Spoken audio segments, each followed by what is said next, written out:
Perkenalkan, nama saya Muhammad Iqbal Putra, NPM 070, saya dari Sistem Informasi kelas B angkatan 2023. Jadi, di sini saya akan menjelaskan secara singkat tentang Central Processing Unit atau yang biasa kita kenal dengan CPU. Central Processing Unit atau CPU merupakan pusat dari seluruh kegiatan komputer. Komponen yang juga sering disebut dengan prosesor ini sering juga disebut sebagai otak dari sistem komputer. Perangkat ini sering disebut sebagai otak dari sistem komputer karena hampir seluruh pekerjaan atau perhitungan atau komputasi yang diproses oleh sistem komputer terjadi di prosesor. CPU secara umum memiliki beberapa fungsi seperti fetch, instruksi disimpan pada memori dan memiliki alamatnya sendiri. Prosesor akan mengakses alamat ini dari counter program yang bertanggung jawab untuk melacak instruksi yang mana akan dieksekusi oleh CPU pada siklus berikutnya. Decoder. Semua program yang akan dieksekusi akan diterjemahkan kepada instruksi assembly. Kode-kode assembly ini harus dikodekan menjadi kode-kode biner yang akan dimengerti oleh CPU. Proses ini dinamakan decoding. Mengapa harus menggunakan bilangan biner atau kode-kode biner? Karena prosesor merupakan komponen elektronik yang hanya mengenal dua kondisi, yakni 0 dan 1 atau hidup dan mati. Execute. Ketika menjalankan perintah, CPU dapat menjalankan satu dari tiga hal: melakukan kalkulasi dengan ALU, memindahkan data dari satu memori ke memori yang lain, atau beralih mengakses data ke alamat yang lain. Store. CPU harus memberikan umpan balik setelah selesai melakukan eksekusi terhadap suatu perintah, dan output datanya ditulis pada memori yang akan dituju. Penjelasan terkait memori yang akan dituju oleh prosesor akan dijelaskan pada bab berikutnya.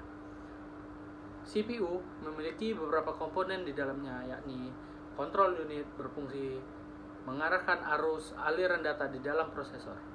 Arithmetic logic berfungsi melakukan operasi aritmatika di dalam prosesor.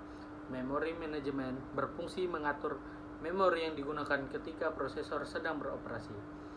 Mungkin segini saja penjelasan saya tentang CPU. Kurang lebihnya saya mohon maaf. Terima kasih. Oke, selanjutnya saya akan menjelaskan tentang Graphic Processing Unit atau biasa dikenal sebagai GPU. GPU merupakan sebuah komponen elektronika yang bentuknya seperti prosesor. GPU dikhususkan untuk memproses tampilan display pada komputer.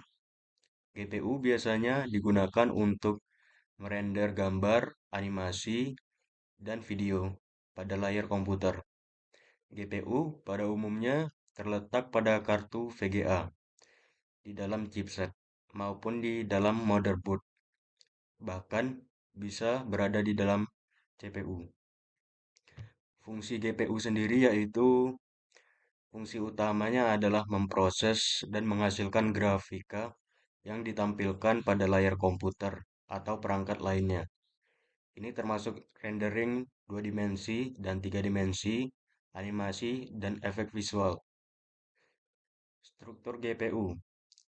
GPU memiliki beberapa komponen di dalamnya, ya gini: Graphic and Computing Array yang terdiri dari pixel share dan vertex share serta stream processor. Yang kedua adalah Video Processing Unit. Bagian ini menangani pemrosesan, kompresi, dan dekompresi berbagai macam format video. Selanjutnya yang ketiga adalah Graphic Memory Controller yang berfungsi untuk mengatur manajemen memori pada kartu grafis yang ada. Assalamualaikum warahmatullahi wabarakatuh. Perkenalkan, nama saya Irfan Korinsani, NPM 5230311094. Di sini saya akan menjelaskan definisi dari chipset.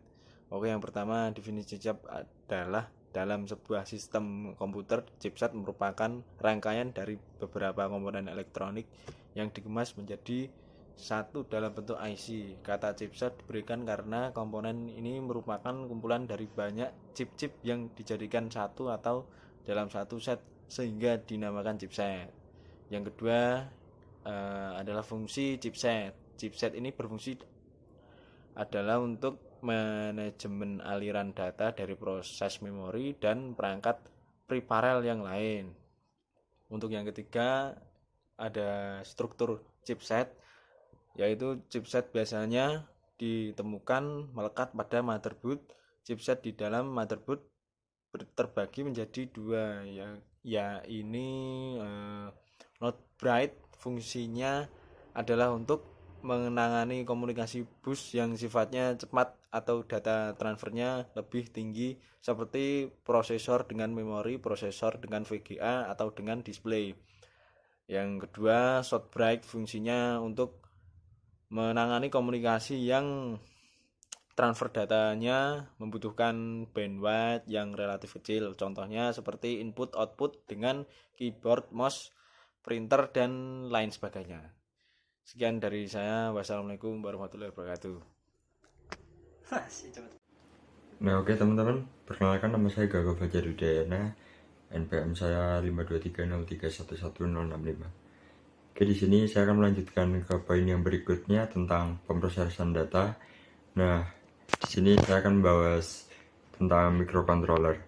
Microcontroller itu adalah jenis mikroprosesor yang terintegrasi dengan memori, input dan output, dan berbagai fitur pendukung lainnya untuk mengontrol fungsi elektronik dalam sistem tertanam. Nah, mereka tuh biasanya digunakan dalam perangkat yang membutuhkan kontrol otomatis atau semi-otomatis, seperti peralatan rumah tangga pintar, kendaraan, peralatan medis, peralatan industri, dan perangkat-perangkat lain yang menggunakan sistem komputasi. Nah, terus ada fungsi microcontroller itu secara umum fungsinya itu adalah kontrol otomatis. Nah, itu tuh microcontroller digunakan untuk mengontrol berbagai sistem secara otomatis. Terus ada pengolahan sinyal. Itu dalam banyak aplikasi, microcontroller digunakan untuk memproses sinyal dari berbagai sensor. Ada komunikasi. Itu microcontroller seringkali bertanggung jawab atas komunikasi antara berbagai perangkat dalam sistem. Ini biasanya termasuk dalam komunikasi serial, komunikasi jaringan, atau komunikasi nirkabel. Terus ada struktur microcontroller. Itu di dalam microcontroller itu terdapat beberapa komponen di dalamnya. Yang pertama itu ada I/O atau input output port. Itu adalah jalur komunikasi antara microcontroller dan perangkat-perangkat eksternal lainnya lah, seperti sensor, aktuator, dan perangkat-perangkat lain. Terus ada serial communication interface.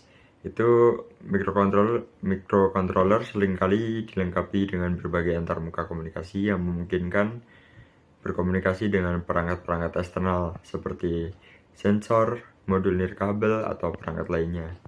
Terus ada juga analog to digital converter atau ADC. Nah, komponen ini tuh memungkinkan microcontroller untuk mengubah sinyal analog menjadi bentuk digital, sehingga itu nanti dapat diproses oleh CPU. Terus yang terakhir ada clock generator. Nah, ini menghasilkan sinyal clock yang digunakan oleh CPU dan komponen lainnya dalam microcontroller untuk mengatur kecepatan operasi sistem. Kurang lebih seperti itu tentang microcontroller. Terima kasih. Digital Signal Processor atau disebut dengan DSP adalah jenis mikroprosesor khusus yang dioptimalkan untuk melakukan operasi pemrosesan sinyal DSP. DSP digunakan untuk menganalisis, memproses, dan memodifikasi sinyal digital dalam berbagai aplikasi termasuk komunikasi, audio, video, pengelolaan gambar, kendali industri, dan banyak lagi. DSP secara umum memiliki beberapa fungsi seperti pemrosesan sinyal audio, pemrosesan sinyal video, pemrosesan sinyal kendali. Pemrosesan sinyal audio yaitu DSP digunakan dalam aplikasi audio untuk melakukan pemrosesan seperti perekaman, pemutaran, ekualisasi, kompresi, dan dekompresi audio. Pemrosesan sinyal video DSP digunakan dalam aplikasi video untuk melakukan pemrosesan seperti kompresi video, dekompresi video, pemrosesan gambar, deteksi gerakan, dan pengenalan pola. Di pemrosesan sinyal kendali, DSP digunakan dalam aplikasi kendali untuk melakukan pemrosesan sinyal seperti pengendalian sistem, pemantauan sensor, dan penyesuaian output. DSP memiliki beberapa komponen di dalamnya, yakni instruction set dan analog to digital converter atau ADC, dan digital to analog converter atau DAC. Itu DSP memiliki set instruksi yang dioptimalkan untuk operasi-operasi pemrosesan sinyal digital seperti filtering, convolving, transformasi, modulasi, dan demodulasi. ADC dan DAC yaitu karena DSP sering digunakan dalam aplikasi yang memerlukan pemrosesan sinyal analog. Mereka seringkali berhubungan erat dengan perangkat ADC dan DAC yang digunakan untuk mengkonversi sinyal analog menjadi digital. Assalamualaikum warahmatullahi wabarakatuh. Perkenalkan, nama saya Pandu Wida Prasetya, NPM 52303111000. Di sini saya akan menjelaskan tentang definisi tentang FPGA atau Field Program Able Graph Array adalah jenis perangkat semikonduktor yang memungkinkan pengguna untuk merancang dan mengimplementasikan sirkuit digital yang dapat diprogram ulang secara fleksibel. FPGA memungkinkan pengguna untuk membuat dan menyesuaikan sirkuit digital sesuai dengan kebutuhan aplikasi mereka, yang membuatnya mereka fleksibel dan dapat diadaptasi untuk berbagai tugas pemrosesan. Fungsi dari FPGA adalah secara umum memiliki beberapa fungsi seperti implementasi sirkuit digital. Salah satu fungsi utama FPGA adalah implementasi sirkuit digital yang dapat diprogram ulang. FPGA memiliki blok-blok logika dan sambungan interkoneksi yang dapat diprogram untuk membentuk berbagai sirkuit digital, mulai dari sederhana hingga kompleks. Kendali dan logika sekuensial. FPGA dapat digunakan untuk mengimplementasikan logika kombisional dan logika sekuen untuk kendali dan pengolahan data dalam sistem tertentu. Prototyping perangkat keras. FPGA sering digunakan untuk prototyping perangkat keras dalam pengembangan sistem elektronik. Struktur dari FPGA adalah memiliki beberapa komponen di dalam, yakni lookup tables atau LUTS adalah elemen logika yang paling mendasar dalam FPGA. Kedua adalah configurable logic blocks, adalah blok-blok logika yang terdiri dari beberapa LUTS dan sirkuit interkoneksi. Sirkuit interkoneksi menghubungkan berbagai blok logika dalam FPGA. Ini memungkinkan sinyal untuk bergerak antara CLBS, IOPS, dan sumber-sumber sinyal lainnya dalam perangkat. Input-output blocks menyediakan antarmuka antar FPGA dan perangkat luar seperti sensor, aktuator, atau perangkat lainnya.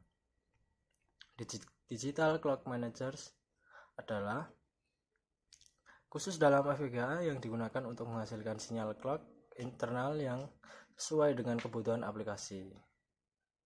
Block RAMs adalah blok-blok yang memiliki memori terintegrasi dalam FPGA yang dapat digunakan untuk menyimpan data sementara.